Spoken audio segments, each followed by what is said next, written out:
Hey friends. So I've had some things show up. We had there has been an event, a kind of very sad event, not in our family, not immediately connected. Everyone is fine, but close enough that I and that we have had sort of a close view of a really sad moment, a really sad event. And what showed up for me was actually a kind of realization, and this was, in some ways, it was I think it was a projection in a way. It was an impression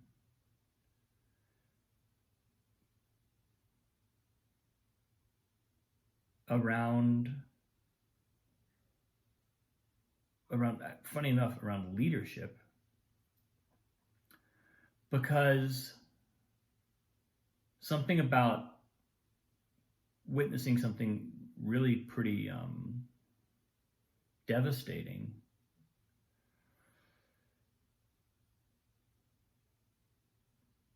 raises the question, it raises the awareness of which way are we going to turn? Are we going to turn towards darkness, or are we going to turn towards light? And then in a kind of leadership context, which God knows why that was what showed up for me, but it somehow framed for me what that leadership is really, that willingness, that poise, that rootedness. It gives us a capacity to turn towards the light, even when everyone around us might be turning towards the darkness, or when we ourselves might really have a tough time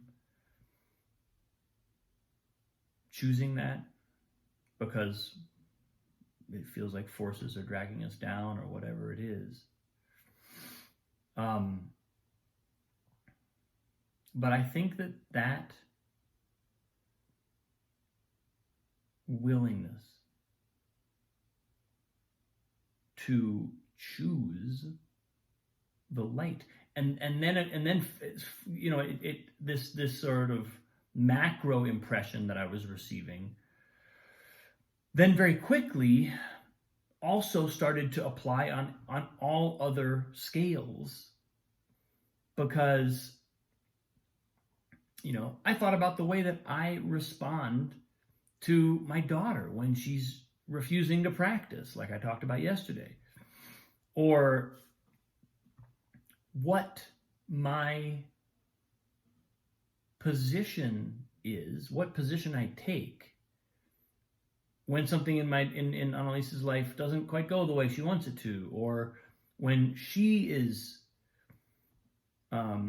maybe even creating some barriers for herself that she's trying not, you know, she's kind of in the way that young people do, struggling with how to manage a situation. All of a sudden, my own capacity to turn towards the light, to be in the light, became all the more clear to me, all the more sort of obvious, like it's like I could see right on the surface, oh, in every moment, that's the deeper choice I'm making. Yes, I'm choosing, because like yesterday when I mentioned this in my post yesterday, when I was working with her and figuring out, okay, what do I do with this resistance, right? I was on a psychological level trying to decide how to go about it. But really, there's another level, far more fundamental, or significant, whichever way we want to go, whether it's a foundational or whether it's a higher level. There's a level of choice that's far more universal.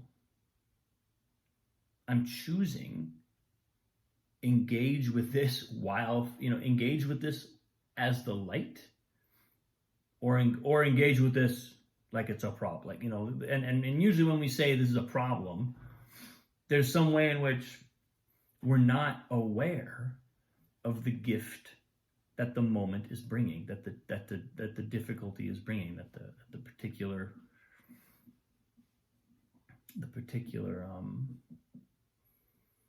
whether it's a genuine tragedy or whether it's literally just a blip, like a 4-year-old not wanting to practice one morning, whatever the thing is that we're engaging with that feels like this is the problem, it's usually because we can't see the gift it's giving. And there may be perfectly good reasons for that, and that may be entirely understandable and in fact completely inevitable in certain circumstances, especially kind of the more momentous the thing that we're wrestling with. But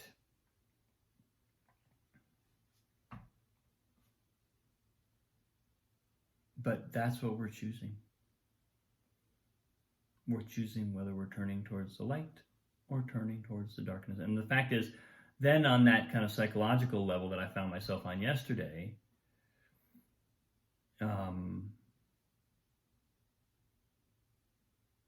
that fundamental choice,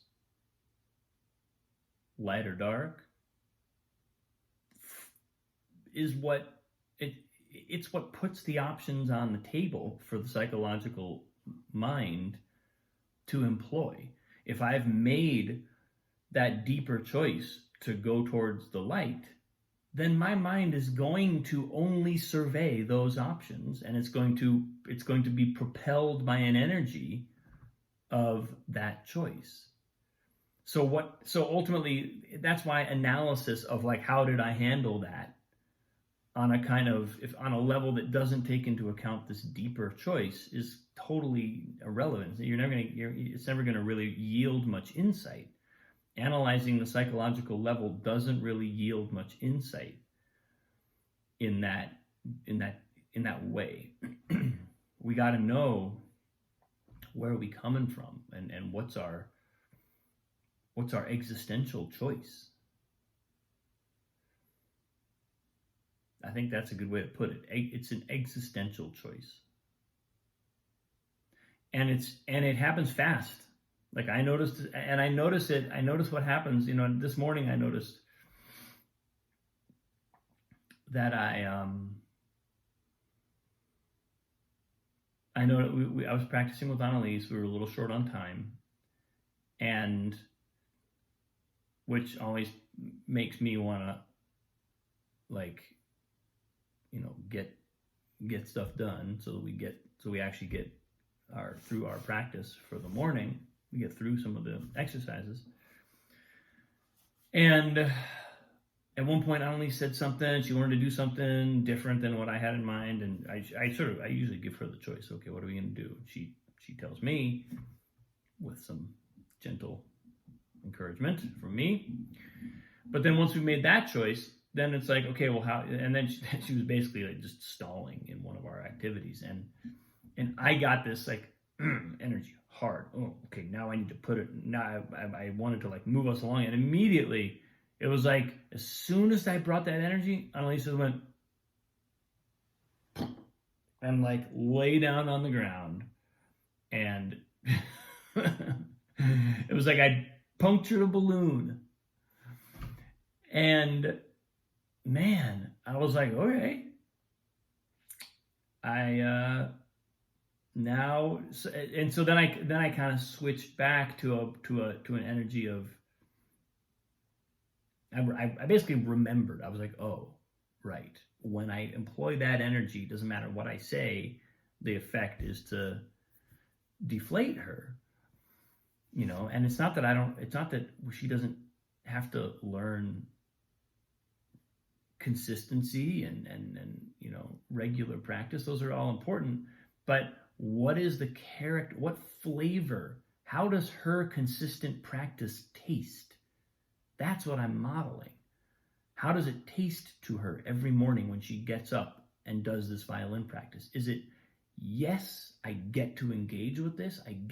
This is a playful space of joy and learning, or I have to do this every morning. Because that's the rules, And I'm sort of exaggerating, but the fact is that's really what I'm communicating. That's really what I'm offering in the energy that I bring. And that choice of like, how am I going to approach this issue? How am I going to lead? Big. It's huge.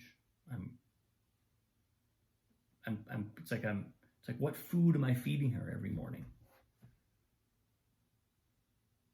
That's what she's learning, how to nourish herself through a practice. What food, how does that practice taste? Right? That's up to me, largely. Partly up to her, but largely up to, until she's old enough to really define that for herself, at which point she will define it out of the experiences just that she's had of it. So, yeah, a lot coming through today. But thanks, as always, for watching. I appreciate you deeply. Much love. I'll see you tomorrow.